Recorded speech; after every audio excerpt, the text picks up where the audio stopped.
Assalamu alaikum students. In this lecture, which is the third lecture of price elasticity of demand, which is unit 5.3, we are going to discuss the point method of calculating price elasticity of demand and the midpoint method. There are two methods of calculating elasticity. One is point and the other is midpoint. But the basic formula remains the same. For example, we know that the price elasticity of demand is actually a percentage change in quantity demanded divided by percentage change in price. The basic formula remains same. We can derive two more formulas from this, point formula and the midpoint formula.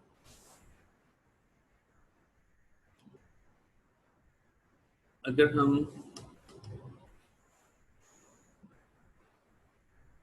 इस तरह से देखें, since you already know that price elasticity equals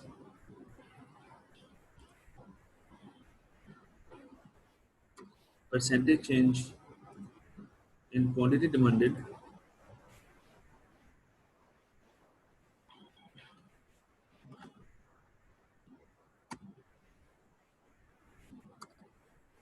percentage change in quantity demanded divided by percentage change in price.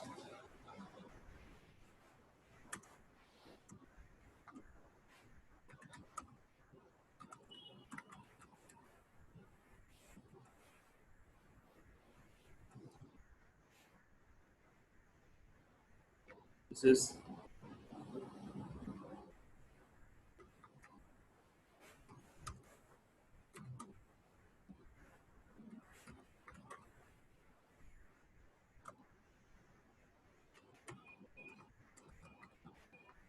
divided by percentage change in price.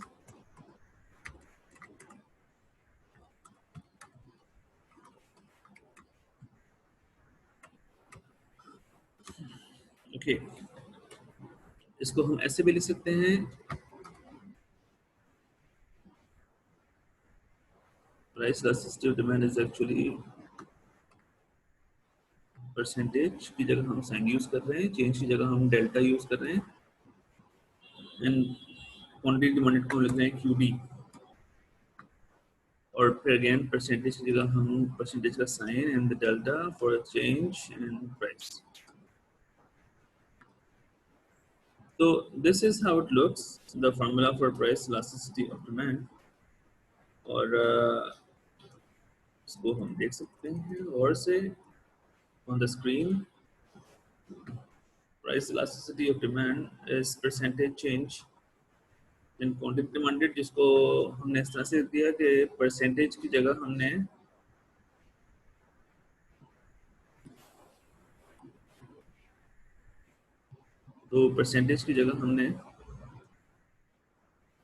ये percentage का sign use किया है, और change की जगह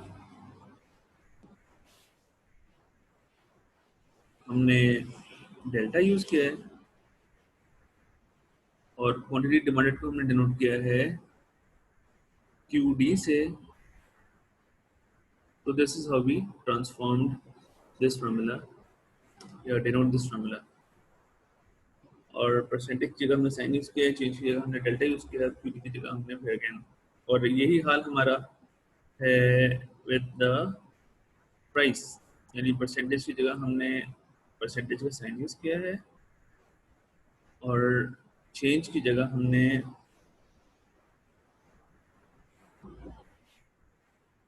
चेंज का डिनोट किया delta से, और प्राइस को हमने डिनोट किया है P से. So this is how we denote the formula for price elasticity of demand. तो यहाँ तक आपको समझ आ रहा है ये सब? It is not that difficult. और हम ये इसको डिनोट करते हैं. It is a mathematical relationship between quantity demanded and price, and we see the effect of percentage change in price on demand. तो ये बात हमें ऑलरेडी मालूम है कि इनका नेगेटिव रिलेशनशिप है. Since we know that,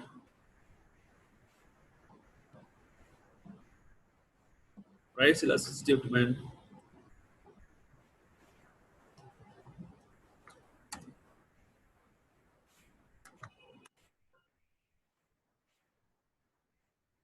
is this,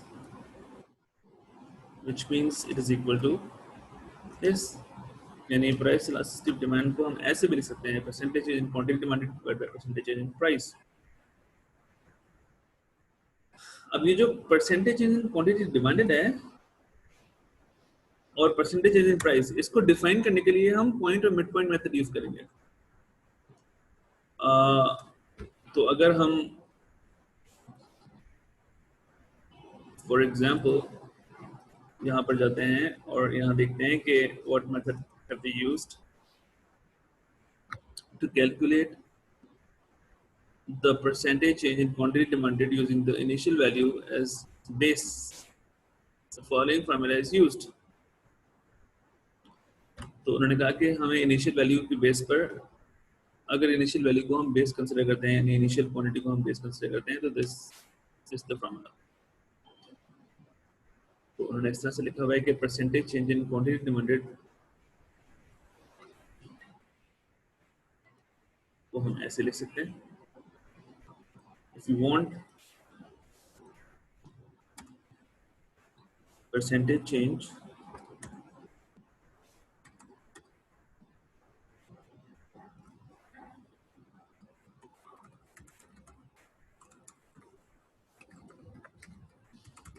quantity demanded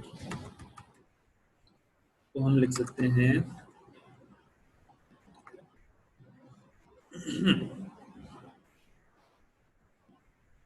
final, या इस तरह से लिख सकते हैं Q2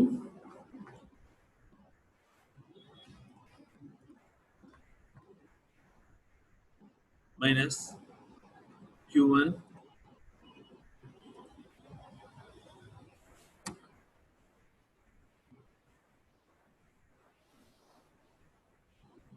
divided by Q1.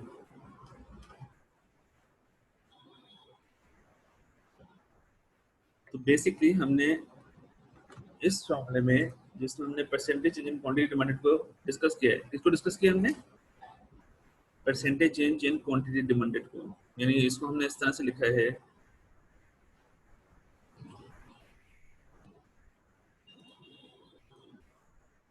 Percentage change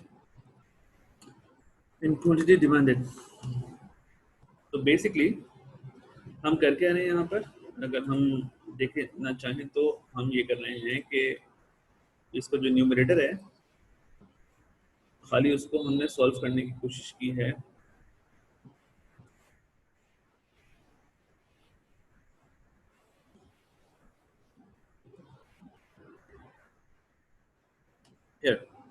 यानी percentage change in quantity demanded हमने मालूम किया, तरह से होगा. तो परसेंटेज चेंज इन प्राइस क्या होगा आपको मालूम है, कुछ अंदाजा है आपको? और इसमें हम ये भी एक चेंज करते हैं कि we use all formula is like this into 100. This is the actual formula, right? तो हम दूसरी तरफ जब ये प्राइस के बारे में डिस्कशन करेंगे तो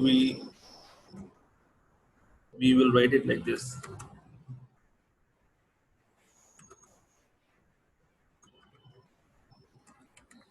which is actually percentage change in price equals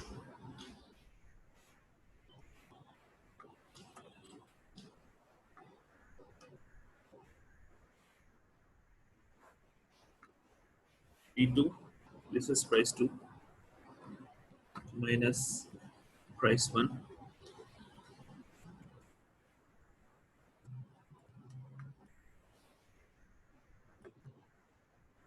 over price 1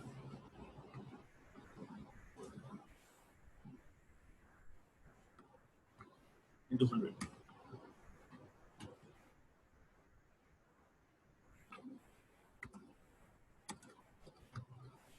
तो this is the formula for percentage change in price. आगे हमने क्या किया कि हमने ये मालूम किया कि परसेंटेज चेंज इन प्राइस को हम कैसे कैलकुलेट करते हैं if we have the prices. तो हमने इसको समझाने के लिए कि how do we calculate percentage change in price, हमने ये फार्मूला यूज किया है। This is known as point formula, और इसको हम पॉइंट फार्मूला कहते इसलिए हैं कि इनिशियल पॉइंट के ऊपर कैलकुलेट करता है द चेंज को। यानी यहाँ पर अगर हम और से देखें तो हमें मालूम हो जाएगा कि यहाँ पर चेंज है Q2 माइनस Q1, यानी क्वांटिटी बढ़ी है या कम हुई है, what ever. Q2 is the final quantity and Q1 is the initial quantity. तो हम देख रहे हैं कि final minus initial divided by initial, यानी हम ये देख रहे हैं कि इनिशियल क्वांटिटी पर जो नई प्राइस क्वांटिटी है वो कितने परसेंटेज ज्यादा या कम है। और यहाँ पर हम प्राइस के साथ भी यही कर रहे हैं, P2 is the final price and P1 is the initial price. यानी शुरू में प्राइस P1 है और बाद में प्राइस P2 है। ये हमारा रूल है। शुरू में क्वांटिटी Q1 है, बाद में क्वांटिटी Q2 है। तो P2 is the final price and P1 is the initial price divided by P1 which is initial price। इसका मतलब हम ये देख रहे हैं कि प्राइस अगर बढ़ी है या कम हुई है, तो दोनों सूरतों में इनिशियल प्राइस के मुकाबले में कितनी परसेंटेज बढ़ी है और कितनी परसेंटेज कम हुई है। This is known as point formula. तो अगर हम इसको सिंपली इसको एक्सटेंड कर दें तो this will look like this, यानी ये फॉर्मूला इस तरह से हो जाएगा equal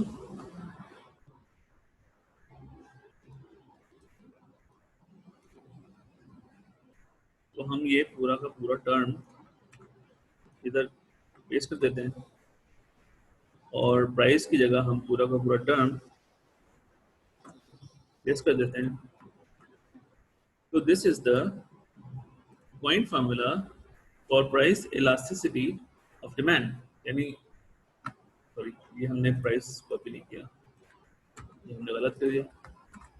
this is the point formula for price elasticity of demand. तो अगर आप इसको देख लें तो आपको अंदाजा हो जाएगा कि जो न्यूमरेटर है इसका, वो बेसिकली क्या मतलब है उसका। यानी बाय न्यूमरेटर वी मीन, यानी ये पूरा का पूरा न्यूमरेटर है percentage in Q equals Q2 minus Q1 और Q1 into 100, और डिनोमिनेटर इसका जो है वो पूरा कुछ इस तरह से है, यानी percentage in P equals P2 minus P1 और P1 into 100। तो ये एक इम्पॉर्टेंट कॉन्सेप्ट है और इससे हमें पता चलता है कि परसेंटेज चेंज, अगर प्राइस में 1% चेंज आता है तो डिमांड में कितने परसेंट का चेंज आएगा। This is known as point formula for calculating price elasticity of demand.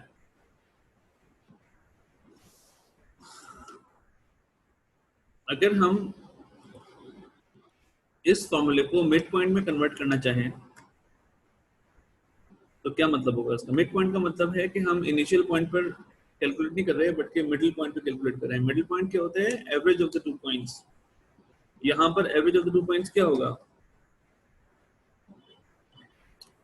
For example अगर मैं मिडिल पॉइंट की बात करना चाहता हूँ इधर, तो मैं किस तरह से इसको सॉल्व करने की कोशिश करूंगा, लाइक दिस। अगर मैं इसको यहाँ से हटा देता हूँ और मैं कहता हूँ in the mid point method, it is point method तो आपको मालूम हो गया। फॉर एग्जाम्पल मैं यहाँ पे मेंशन कर देता हूँ कि this is the point method से हमने कैलकुलेट किया है प्राइस इलास्टिसिटी का formula from point method. Point price elasticity demand,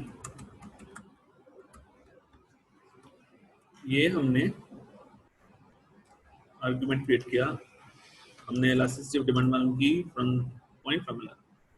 और वो हमारे पास आई है Q2 minus Q1 over Q1 divided by into 100, P2 minus divided by P2 minus P1 over P1 into 100.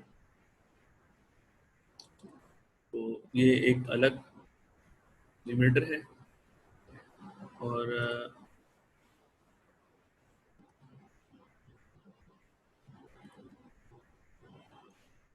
ये न्यूमरेटर है, इसको हम अलग से मेंशन कर देते हैं लाइक दिस, और इसको हम अलग से मेंशन कर देते हैं लाइक दिस। तो Q2 minus Q1 into 100 divided by P2 minus P1 into 100, ये मैंने ब्रैकेट से लगा दिया कि आप बॉड मास का मिस्टेक ना कर दें, बाकी तो कोई मसला नहीं है। The formula is correct without brackets as well. इसके बाद अगर हम आपसे कहें कि भाई we would like to talk about price elasticity,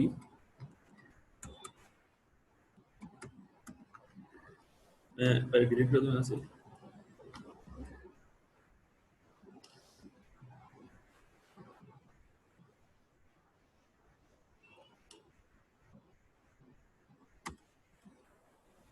Midpoint method.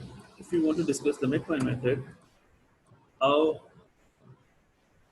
do we go about it? Price elasticity,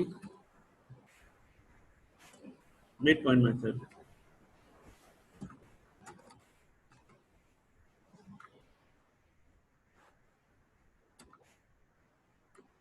So this is price elasticity midpoint method, और यहाँ पर हम इनिशियल वैल्यूज से इलास्टिसिटी कैलकुलेट नहीं करते, बल्कि हम इधर मिड पॉइंट से करते हैं। फॉर एग्जांपल यहाँ पर जो मिड पॉइंट मेथड है उसमें हम कुछ इस तरह से बात करेंगे कि percentage change in Q is actually Q2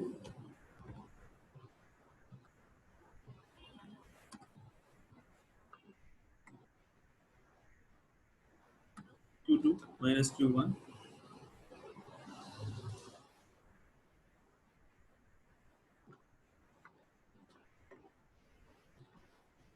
divided by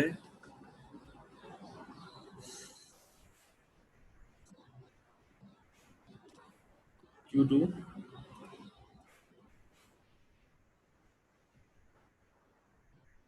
plus Q1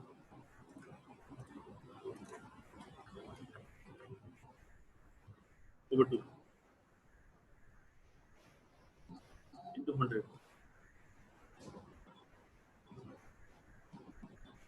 अब यहाँ पर हमने ये जो एवरेज लिया है इसे मिड पॉइंट कहते हैं हम।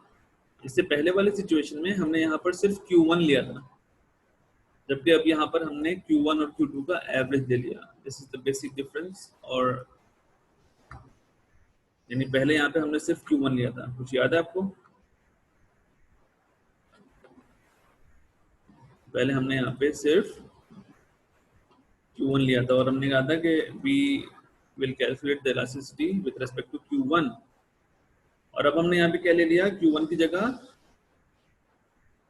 the average of the 2 points Q2 plus Q1 over 2, यानी final quantity plus initial quantity over 2।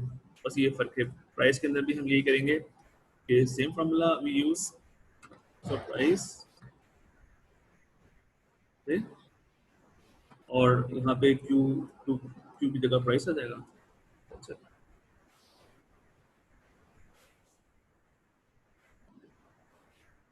अगर हम गौर से देखें तो ये जो प्राइस है नीचे, जो हमने डिनोमिनेटर में प्राइस का एवरेज लिया है, यहाँ पर पहले हमारे पास सिर्फ P1 था, यानी इस तरह से लिखा हुआ था प्राइस 1, और जिसकी वजह से हम ये कह रहे थे कि हमने इनिशियल प्राइस पर परसेंटेज चेंज मालूम करने की कोशिश की है। लेकिन अब हमने क्या किया? एवरेज ऑफ द 2 पॉइंट्स इस तरह से मालूम किया है। तो अगर हम if you go back to the old equation, actual equation, और इसमें हम ये मालूम करने की कोशिश करते हैं कि अब मिड पॉइंट फॉर्मूले के थ्रू जो है वो इसका क्या आंसर होगा। तो this will look like this. Q, this is the percentage change in quantity and this is the percentage change in price. So this will look like this, and this is the elasticity, price elasticity of demand midpoint method. ये इसका midpoint method है, और अगर हम इसको अलग भी कर दें तो this will look like this. This is the numerator. This is the numerator of the equation, और इसको हम square brackets में देते हैं, and this is the denominator of the equation which is in the square brackets. से तो numerator इस तरह से हो गया और denominator हमारे पास again square brackets. So this will look like this. So this is the midpoint method of price elasticity of demand. और पॉइंट में और मिड पॉइंट में क्या फर्क है कि डिनोमिनेटर में पॉइंट के अंदर एक पॉइंट आता है, इनिशियल पॉइंट आता है, और मिड पॉइंट में जो डिनोमिनेटर होता है वो average of the two points होता है. बस ये बेसिक डिफरेंस है प्राइस इलास्टिसिटी ऑफ डिमांड का, जो दो मेथड्स हैं इसका. इसको हम वापस जाके देख सकते हैं ऑन द स्लाइड्स, और ये इस तरह से लगेगा. अगर हम परसेंटेज कैलकुलेट करते हैं तो उन्होंने ये सब दिया हुआ है, हमें खाली इसको रीड करना है. This will look like this, और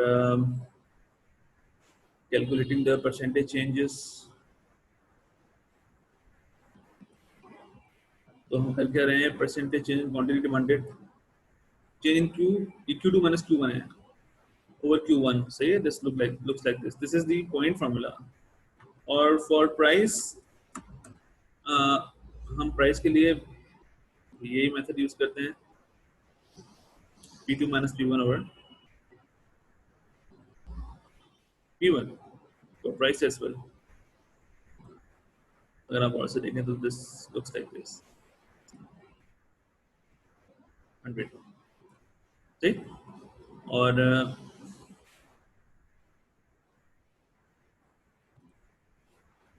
फॉर मिड पॉइंट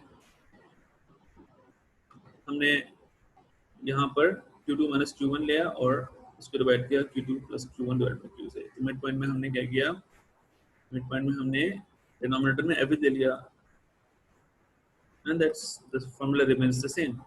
वहाँ पर हमने प्राइस के लिए भी यही रहेगा, और इसी तरह से हम अगर इसको पूरा फॉर्मूला देखना चाहते हैं तो इस तरह से हम कर सकते हैं. इन्होंने थोड़ा सा डिटेल में डिस्कस किया ये. फॉर एग्जाम्पल अगर हम इसे एक्सप्लेन करना चाहें तो it will look like this. Percentage change in quantity demanded is actually equal to Q2 minus Q1. अच्छा, इन्होंने मिड पॉइंट मेथड यूज किया है, और Q2 माइनस इसका आंसर आ रहा है 66.7%, यानी जो क्वांटिटी में चेंज आया है वो 66.7 है, और जो प्राइस में चेंज आया है P2 माइनस P1 और P2 प्लस P1 और 2 वो है minus 40%.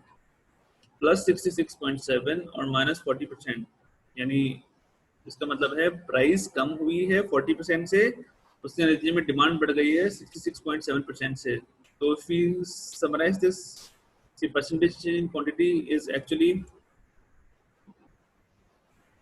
percentage in quantity is actually 66.7 and percentage change in price is actually 40.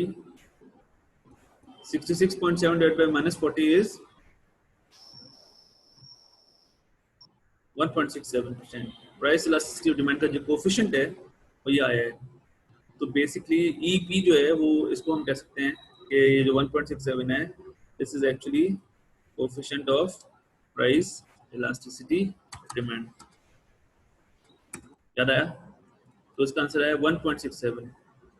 इसकी इंटरप्रिटेशन क्या है, इस पे बात कर लेते हैं.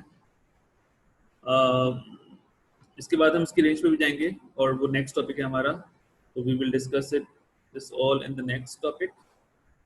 Thank you so much.